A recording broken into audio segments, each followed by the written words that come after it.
Black hair is finally fashionable, but on whose terms? Until recently, I was deeply ashamed of my hair. I always had it chemically straightened, often with added weave for full white girl hair effect. That was the only way I felt I could look acceptable. And this is an experience many black women the world over can relate to. Growing up with afro hair can be traumatic.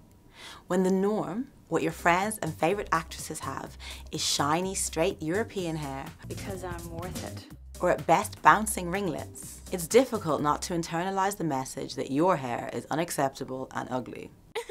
So you spend time and money battling it, disparage it in front of others, and secretly wish it away. But things seem to be changing.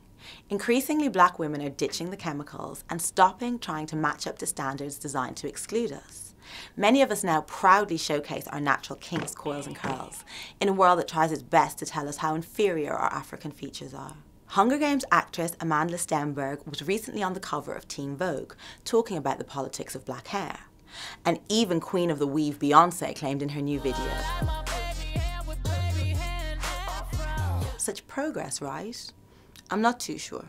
This trendy celebration of black hair is still troublingly driven by white ideals of beauty. If you're a black woman with defined curls, you've probably lost count of how many times recently you've been told you're so lucky. This more loosely curled hair denotes mixed ancestry down the line. That's right, that person has to have some Indian, Asian, Arab, or of course white blood. Anything that dilutes that Africanness. The tightly coiled version that I have is still stigmatized. This hair texture may still not be acceptable in the media, but that doesn't stop the occasional white person invading your personal space to cop a good old feel. The more African your afro, the more uninvited hands it will host. Seriously, can we stop doing that already? We are a long way from the afro being any version of normal.